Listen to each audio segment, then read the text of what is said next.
I'm really excited that we now start this first of hopefully many sessions where partners meet in a business environment and talk about the topic of sustainability and everything that is related to that.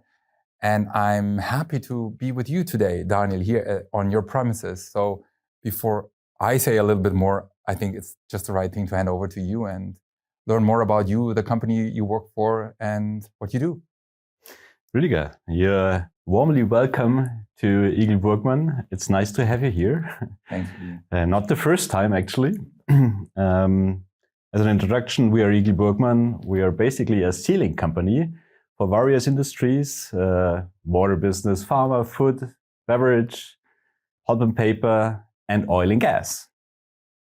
And especially when talking about oil and gas and sustainability, it's getting interesting. Oh, seriously. I mean, we hear that all the time. It's, burning fossil fuels obviously is an issue when it comes to sustainability. And I'm sure we'll have the time to talk about that topic today and what that means for you. You want to share a little bit more about you, yourself, your function, and maybe also how you got to the topic of sustainability, whatever that means. Yes, sure. I'm with the company more than 2 decades already.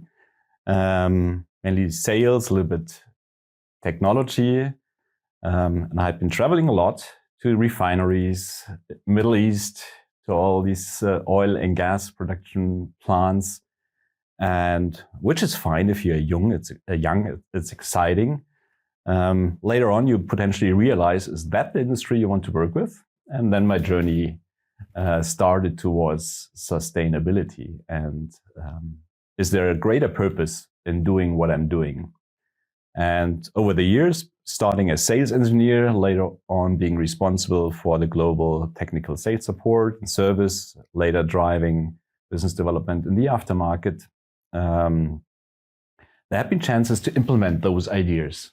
But maybe this is going too far. I think we step into these kind of topics, these journeys you could go later on. But maybe before we dive deeper, Rüdiger, what about you? How did your journey look like? Oh, yeah, good question. Let's start that I studied aerospace engineering, right? So I'm an engineer by heart, operating or working at the German Air Force for obviously quite a few years then. After that, in the automotive industry, learned later on in the strategy consultant business. And in a way, I was always triggered about the sustainability topic or on the sustainability topic. I worked on my own startup, which unfortunately we didn't get to fly in the renewable energies field. But next to that, I still continued working a lot in the high-tech environment, engineered products, machine and manufacturing, plant engineering, these kind of aspects. And that developed into the organization that we're at today, which is Sustainable Growth Associates. And as you can hear from the name, we already had sustainable in the name. So we always wanted to somehow contribute to using business as a force for good, as we call it today, to make the world a better place through business. But we were never able to really grasp the term sustainability as we are able to do today. And that changed in 2012. When I personally stumbled over the natural step and suddenly got a science-based understanding of what social ecological sustainability truly means. And that changed everything, how we work today and how we engage with clients and how we hopefully can help them to catalyze and accelerate their transformation to a condition which we call future fitness. And that obviously also eventually led to the fact that you and I met, right? Yes. Correct, yes. But give a little bit more details about the natural step.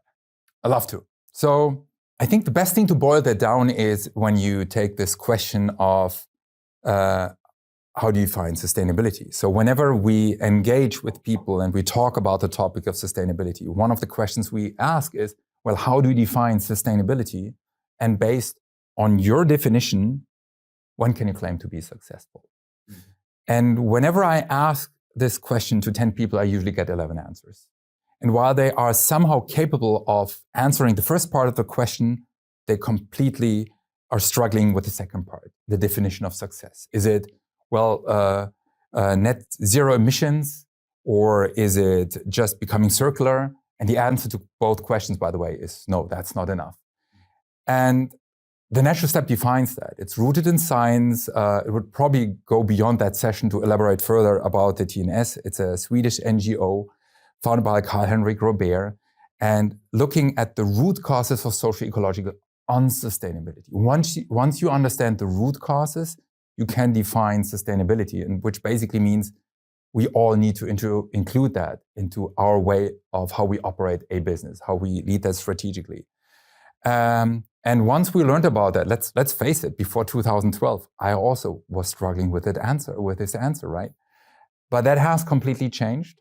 That's what we try to introduce into businesses. And once you truly embrace that understanding, you will realize that there is no way around it if you want to continue to stay in business. So what it means for business is it's not about becoming tree huggers or anything like that. It's if you want to continue to stay in business, you need to embrace social ecological sustainability. And for that, you need to know what it truly means, which we did with you as well, right? Yes, correct. I think many companies, same as we, over long years already, we were talking about sustainability and doing certain activities in a positive way. But I believe after we met, by chance actually, right? Our kids were going to the same school. There had been a sustainability project in school, so we met, had some exchange, and thought there could be made something more out of it, right? And even if there was still sustainability there before, that approach which we started helped a lot. As you mentioned, the natural step with that definitions basically to get closer to what does it really mean to be sustainable. And with this knowledge, it helps to innovate. Exactly. To innovate the right products, solutions, maybe even business models, which again, for companies is extremely helpful for a long-term setup, that you add value to the world, even in the maybe next decades or two. Exactly. Let me quickly go back to the school part. Because yes, we did this particular workshop over, I think it was 1.5 days, right? Yeah. Where we worked together on that topic.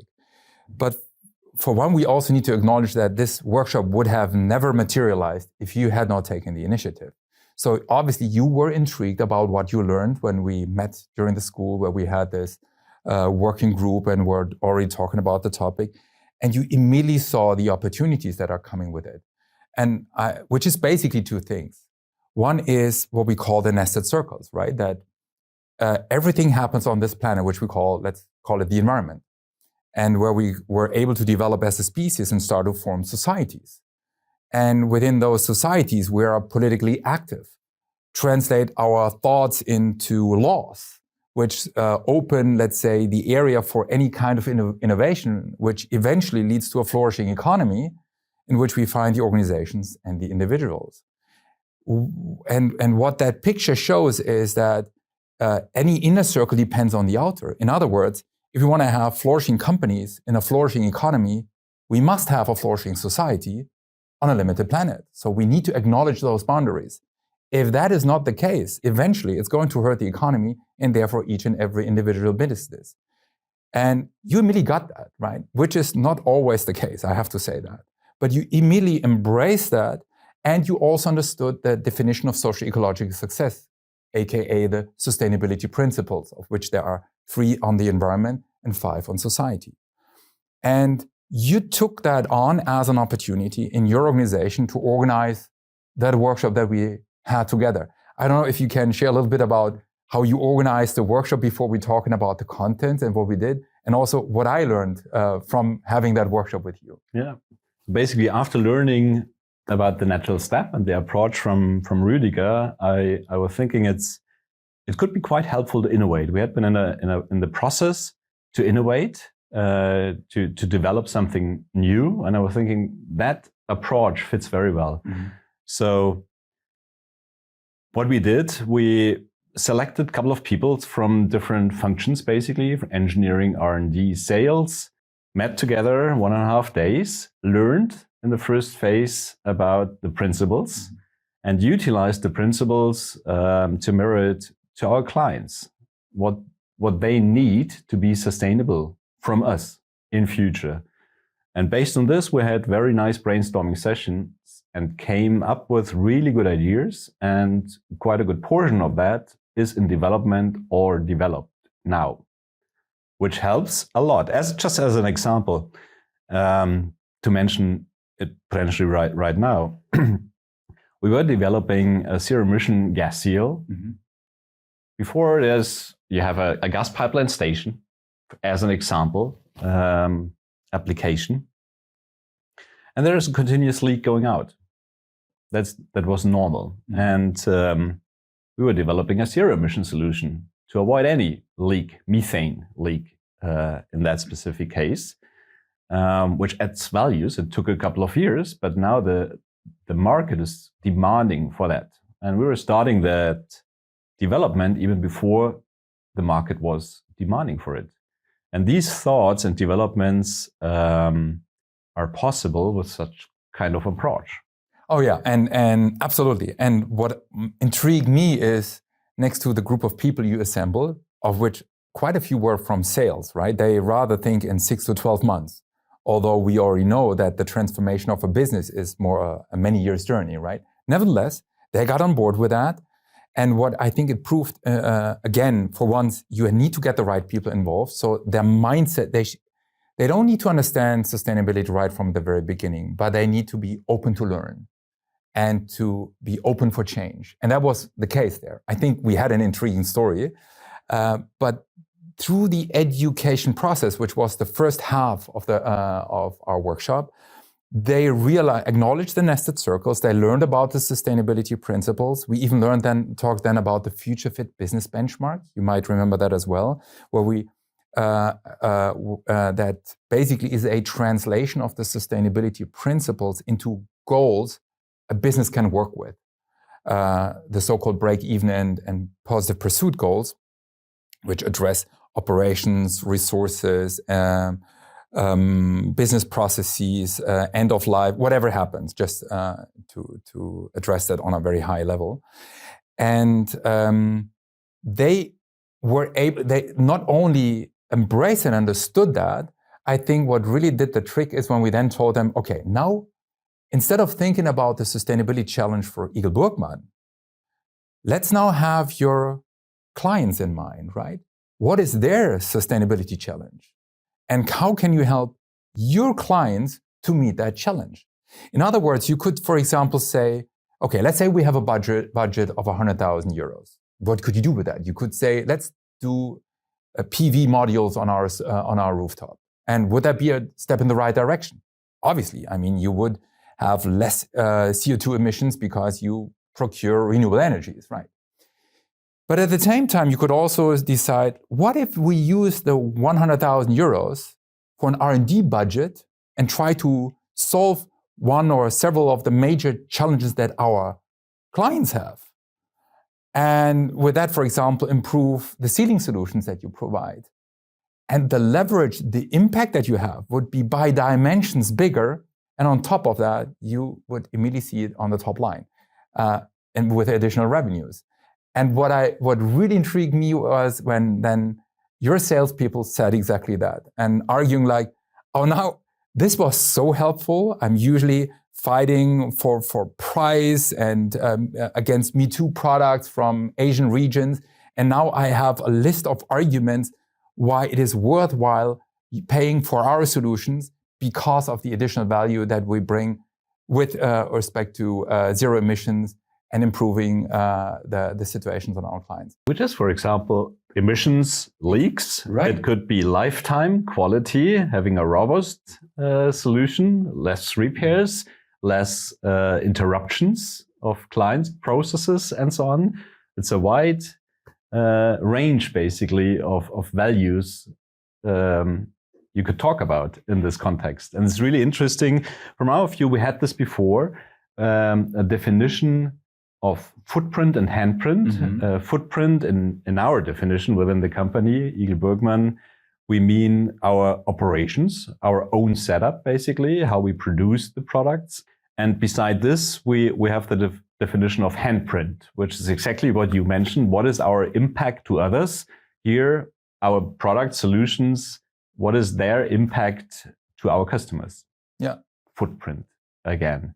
And I think this is a nice approach, having a focus on both areas, improving yourself, your own setup, and on the other way, see what else you can do to help others. Exactly. And by doing so, going through that process of innovation with a clear definition, you get great ideas of what would be required in future, which means it gives you an innovation advantage potentially, a market advantage. So you're not first follower potentially, or just me too. No, you're the benchmark in the market when talking about solutions.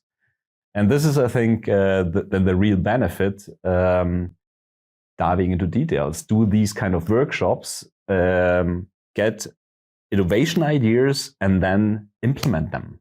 Right, and there are additional opportunities coming with that. If you take this proactive approach and have corresponding solutions, you could even lobby for tighter regulations.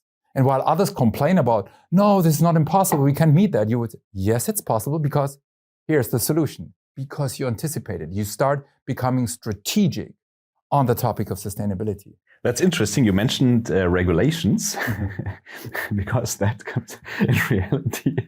There's a fear, a concern. There's some regulation I need to comply. That's right. Cost, that's effort. Oh God, I have to do that. That's the bad side of it. But it can be turned around.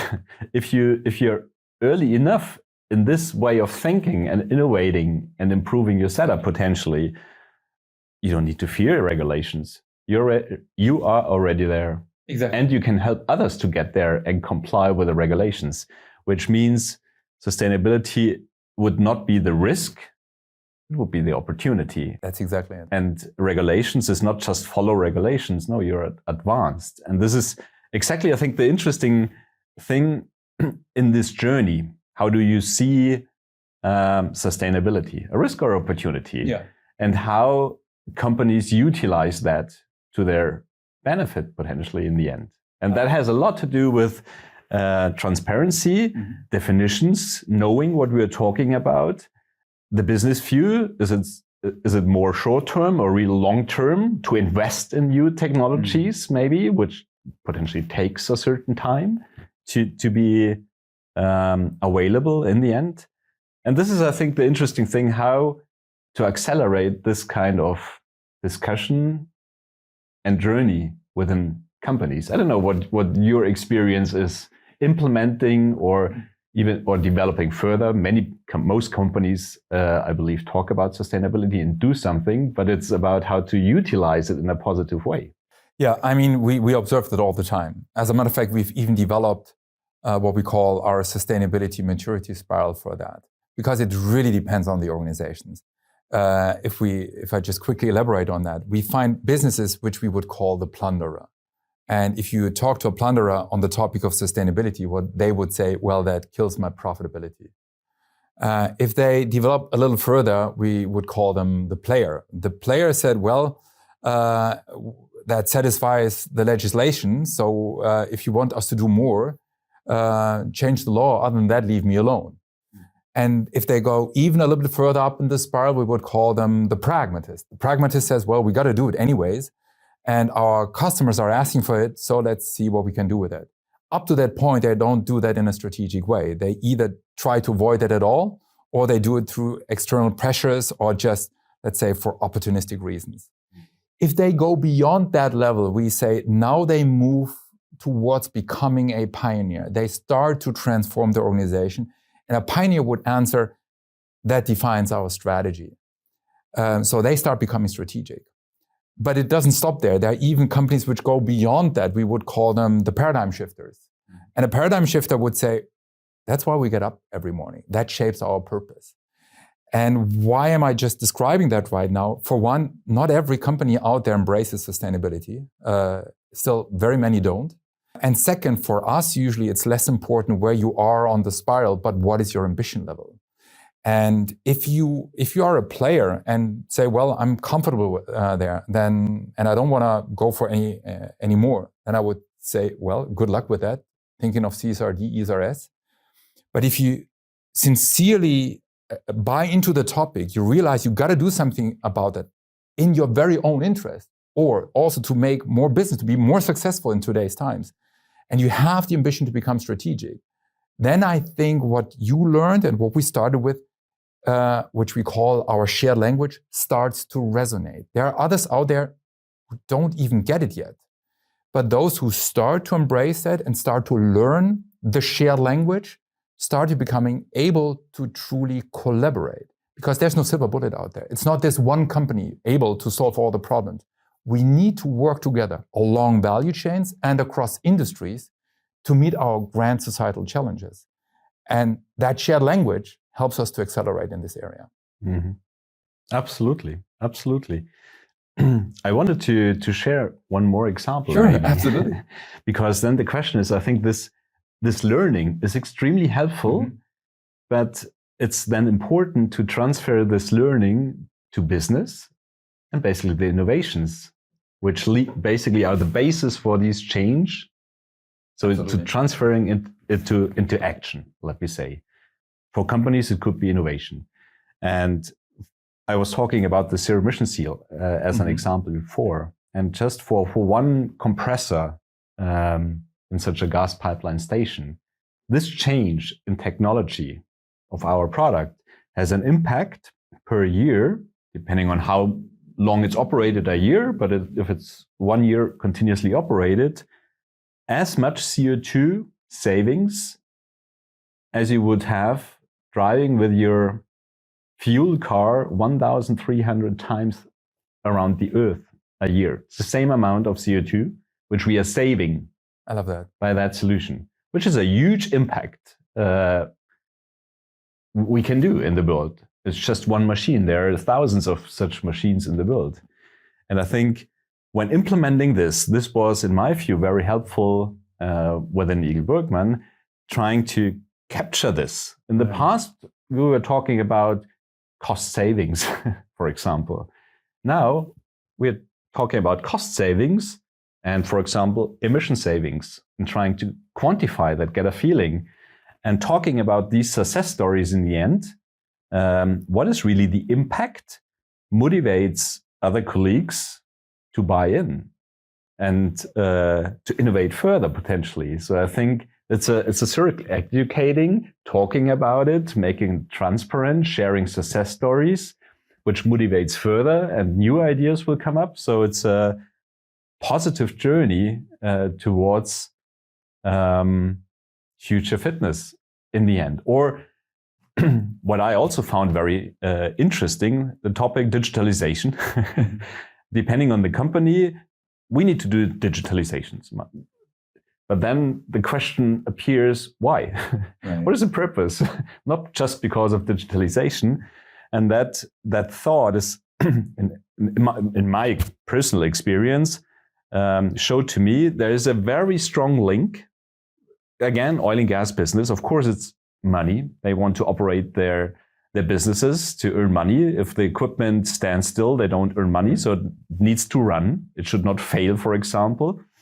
That's their purpose, availability of equipment. If we say sustainability, of course, each failure, as an example, if it fails, would have huge emissions, pollutions, whatever, leaks. It would have inefficiencies because the plant is not operating effectively if it's standing still. And there needs to be repairs, replacements, or material consumption in the end. So from a sustainability point of view, that means it's the same target in the end. The equipment needs to be robust with as less impact as possible during operation and long lifetime. And then thinking about digitalization, that could be an enabler to avoid failures in the field. Because of additional sensoric and data analysis, it would help to detect failures before they occur and do something against it. And this again plays together. Absolutely. Efficiency, that means there's a business case for a company. I can keep my uptime. I do something for sustainability in a positive way. So that combination I found very interesting, and therefore your approach, having in a certain relationship also to each other, companies, individuals, and companies, then the society and the environment, and all together in the innovation process generate a good picture. So innovating something which helps the environment, which is potentially even good for people, involvement, learning, and together, and finally is a positive business case. Maybe for a company who sells a service or product and the company who uses that service or product. And if this all is met, then it's the perfect innovation. It is. And what I like about that is that it even goes beyond that. I mean, it's a question to what extent you as a business are open for this kind of thinking. But if you take this whole systems perspective and a holistic approach to your business and also at your value chain, as I mentioned before, since you will realize that there's no way that you solve all the problems alone, you need to collaborate with others, that also opens up for new business models. For example, I guess your clients are not, the most important thing for them is not to have pipelines, right? They would like to sell their oil. And I have a comment on oil. Still, that's a different. You know what? Let's do that very quickly. I was waiting for that, Rüdiger. No, because that's important. Because I always get the discussion about, yeah, but it's still oil, right? And let me just do that sidetrack very quickly. And that is very often, and that refers to one of the sustainability principles. Sustainability principle number 1 means that we must not systematically take material from the earth crust and introduce that into the biosphere. And then the question very often arises, yeah, but could we then still have mining or oil? And here is where the beauty is of the framework. It basically says, well, not taking material from the earth crust and introducing that into the biosphere. So with that question, we could ask ourselves, or with that said, we could ask ourselves, will there still be oil in a sustainable world? For which we have a definition. And the answer is yes, if, for one, we don't burn it, because the moment we burn it, we release it into the biosphere. But if we produce oil and let's say we create whatever kind of fancy high-tech plastic out of that and keep that plastic 100% under control without violating all the other sustainability principles, we are allowed to take oil from the earth crust.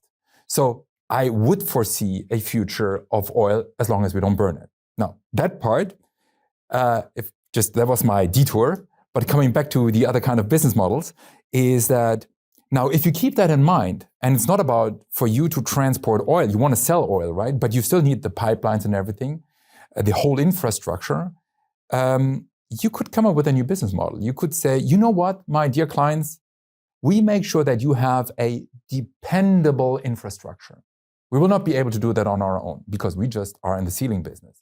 But what if you team up with a couple of other businesses who do pipeline inspections, who build the pipelines in the first place, who secure land, who finance all of that, and create a new kind of business, a new setup, which basically provides that infrastructure, which is only, you brought up digitization, where you can only provide the dependability figures because you all worked together on that. I could imagine that this could become a very attractive business. Would a company like EagleBurgmann be able to pull that off on their own? No, but if the corresponding players would come together, maybe that's the case. I'm not an expert in your industry, so I'm just speculating. It's just my own fantasy on that. But that's exactly what I would like to support with what you said. The amount of innovation you will find the moment you take a new perspective on the grand challenges that we're facing here. You will see things that others don't see.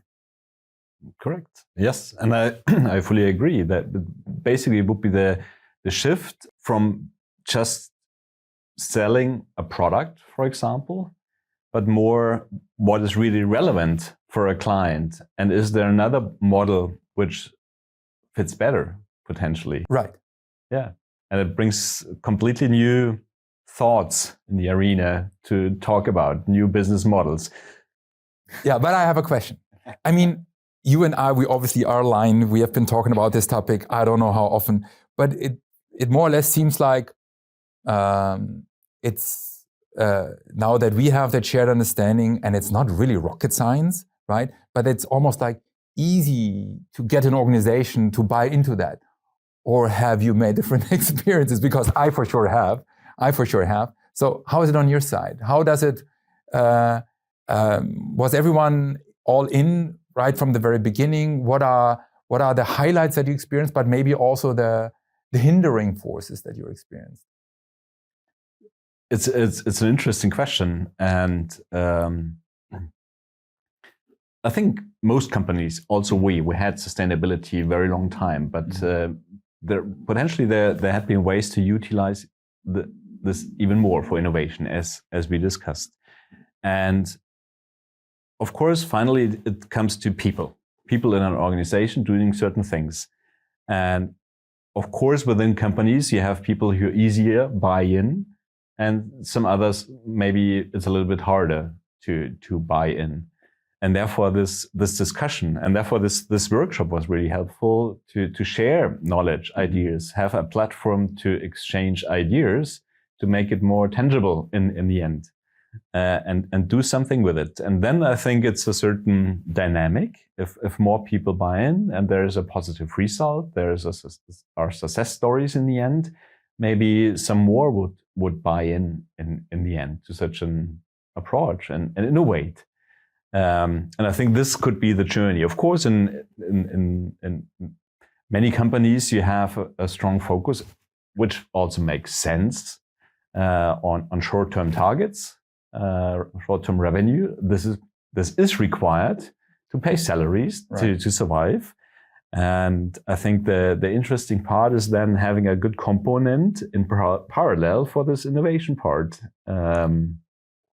where the utilization of sustainability principle is extremely helpful. And I think when it's not implementing, it was there before, but I would say tuning sustainability approaches and utilizing it more potentially.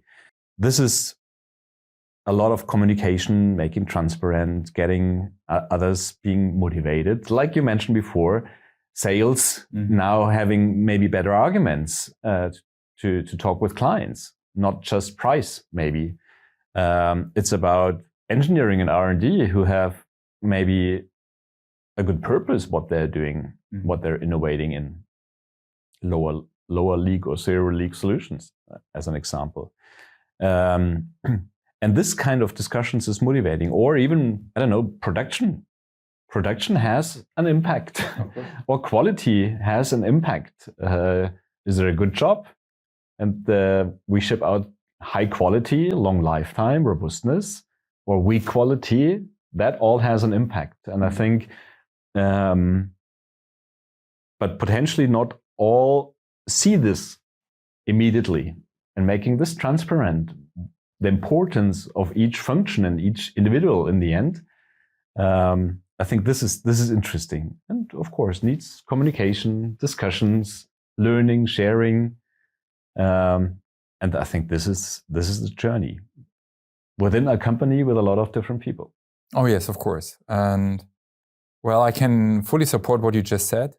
I obviously also have, or we obviously have our experiences when engaging with business in general.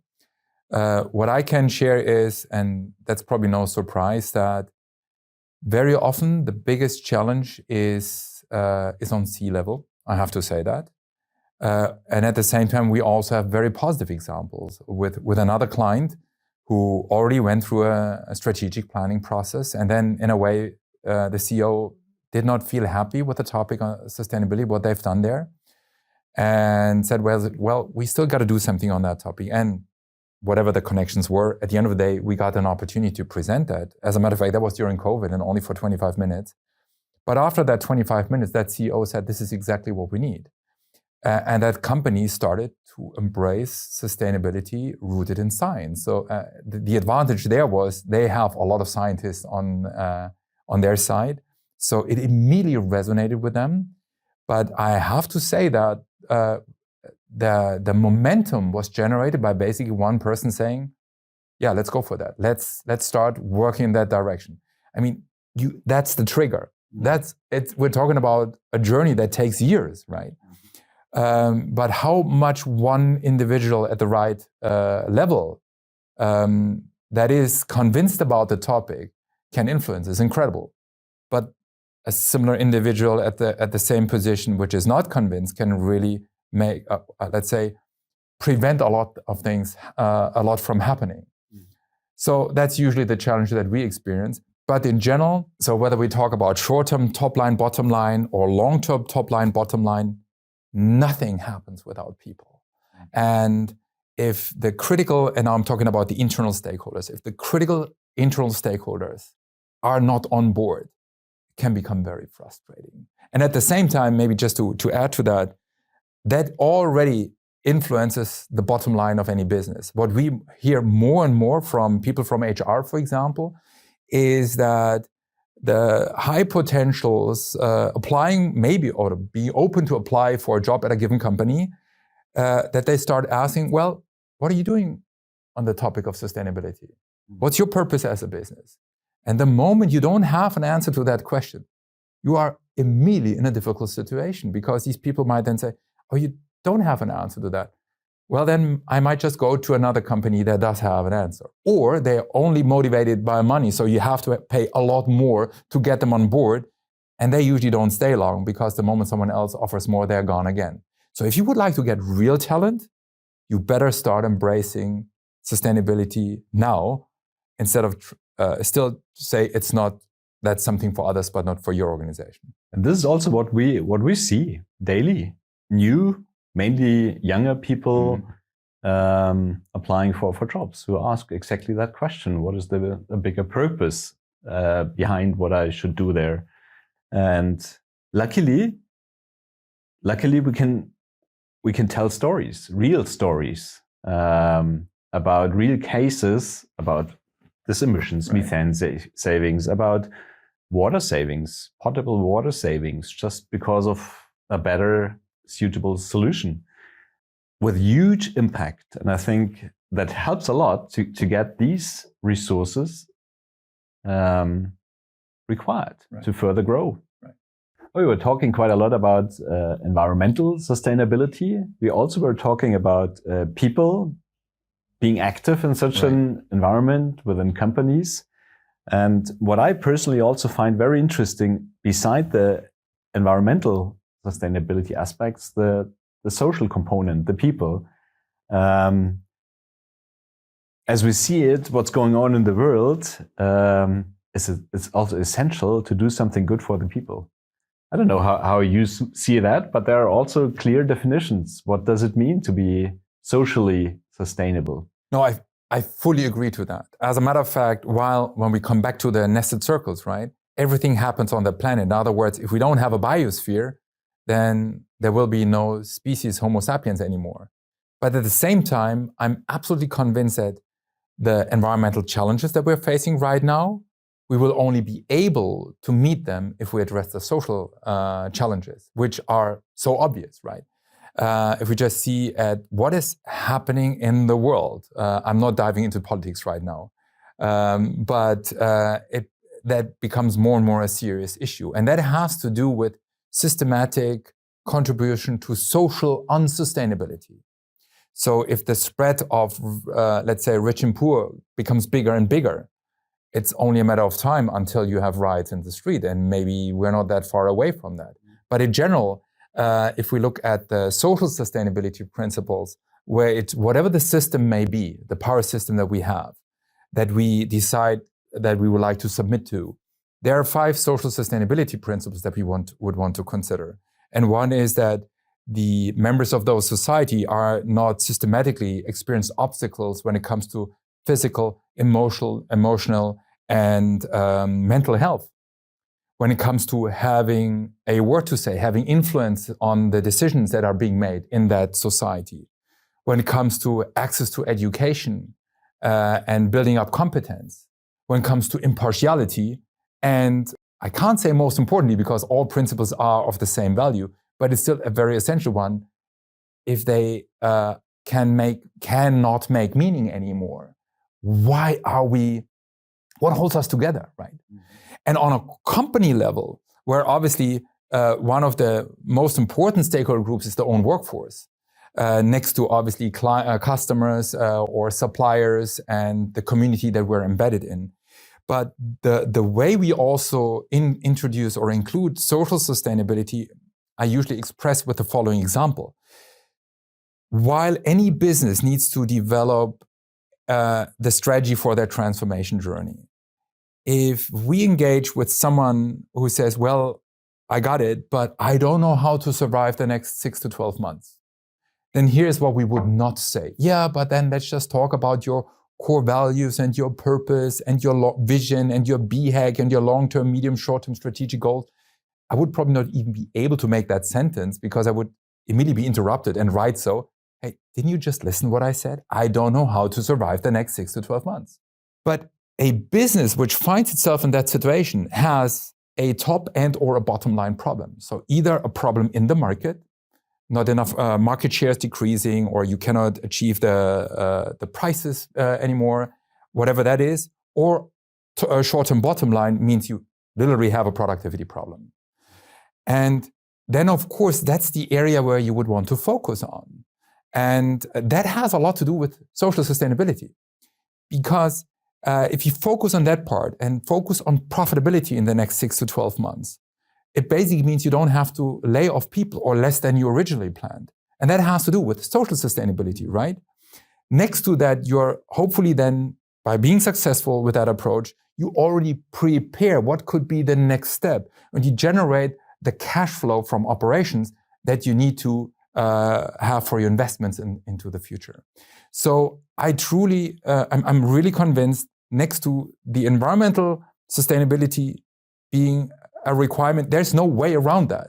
But to get there, we need to address social sustainability, at least, if not even more importantly. And you find that in all areas. So you might wonder, is then the right thing to sponsor your local football club? Which you could do, and it's great. But what does that understanding of social sustainability or social ecological sustainability mean for future lobbying of businesses? Because I don't have an issue with lobbying. It's the question, what is that you lobby for?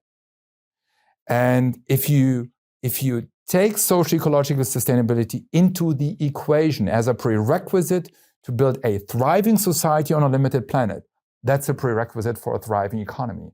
And that's what I would expect business to lobby for. So yes, absolutely, by all means, sustainability is so much more than just CO2. Mm-hmm. True. EagleBurgmann, we are part of the Freudenberg organization, and one of the core values is responsibility. I like it. That's basically one key value there. And under this falls social, environment, compliance, different topics. And I like it very much. Also, what you just mentioned, most people look for that purpose. If if you have food, right, some shelter, and so on, but then it comes purpose. Can I make a difference? Am I meaningful somehow? And therefore, I think it's very important. This also can mean in a business context, not just employees or colleagues, how you deal with each other. That could mean how you deal with suppliers or clients, or I like it more, partners in a certain way. How you deal with each other. Are you honest what you're saying? Are you trustable what you're doing, basically? Are you seeking for win-win-win solutions and not just one win, me? Right. And I think being aware of this could change behaviors and how to interact with each other. And this I also like pretty much, like this win-win-win. I like a lot at the moment, which means win their own company, win the partner, the customer, maybe. And the third win could be a greater purpose. Yeah. like emissions. Right. Positive contribution to society. Yes. That would be the third one. So there needs to be a purpose what these two companies could do with each other. And on this, it was really interesting. I was doing a presentation on zero emission solutions a couple of years back in the Middle East area. And I was quite thinking a lot about it. Shall I do that? Highlighting emissions in the Middle East. But I did it. And after that presentation, a young local approached me saying, that's really cool. That motivates me.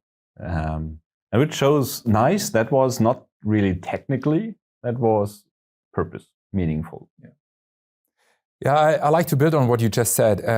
Yes, being aware of that, let's call it triple win or whatever, I fully agree. At the same time, I think it needs even to be a little bit more, because quite a few people I've met, yeah, they are in a way aware of it, but do they truly comprehend the full depth of it? And more importantly, are they willing to show that kind of behavior? Which basically means also being open for the interests and needs of other parties. That seems to be very often, that might be a different story. I remember one occasion, and that's many years ago.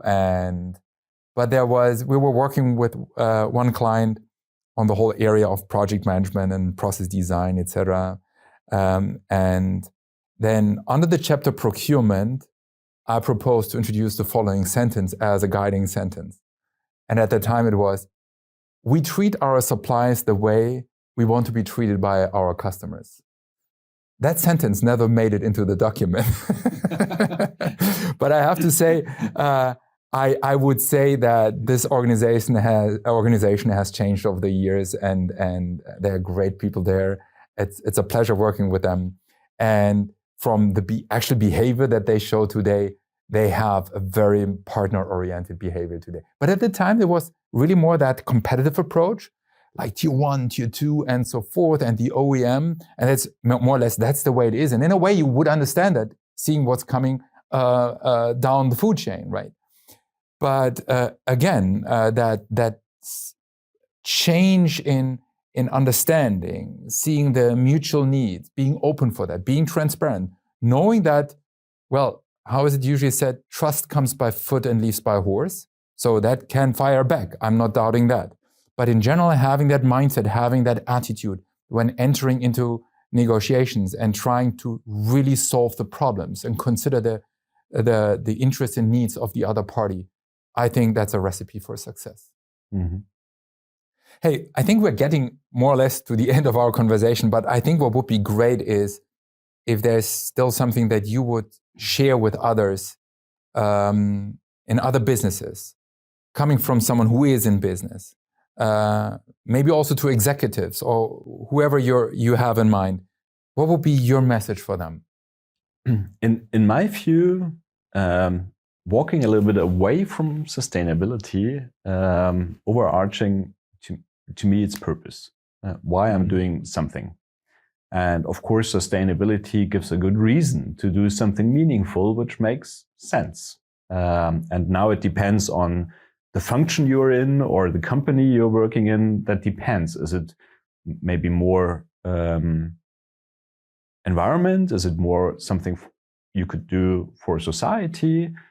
It depends. But in each company, there's something, or not just earning money.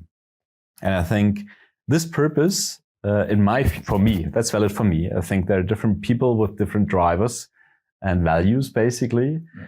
But I think having that kind of purpose and shaping that kind of purpose is helpful for companies to gain motivation in the end and keep the good people basically within the company and doing something useful and talking about it. And I think what you mentioned before, the functions, I think is quite interesting. From top down, it could be critical because you need the buy-in from lower levels to do something. Right. And bottom up could also be difficult because you might need support. Yes. So that combination, coming back to people, but I need different functions and levels to be supportive, to be really effective in developing that further. And therefore, I think this talking about it, exchanging, finding people who connect and together develop something further. I love that, because that's basically the best way of closing that.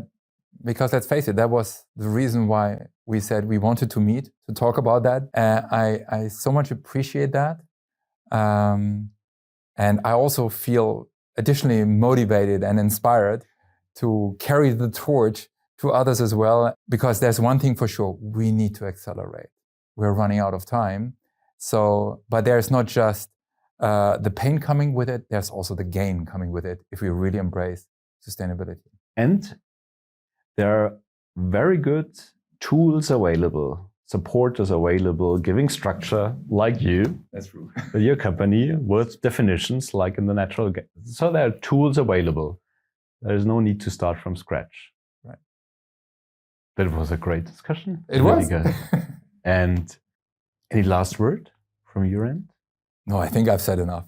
You said enough. I feel you never say enough. There is thank you. I appreciate that. A lot of value. I think finally, in my view, for me, a lot comes with purpose.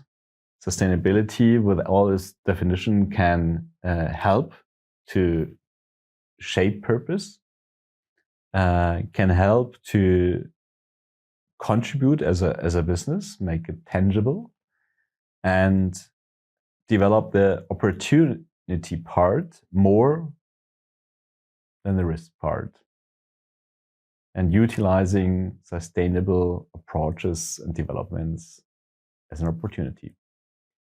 Now that triggered something, so I do have a last sentence. And that is, you brought up the risk part. And very often, what's the risk of embracing sustainability? What's the risk of not doing it? Good point. You want to think about that as well. Yeah. Great stuff. It was a great dialogue. I really appreciate that so much. Thank you so much, Daniel. Thank you. And well, the cool thing is that I know that we will continue working together one way or another anyway. So looking forward to that. Talk to you soon. Absolutely.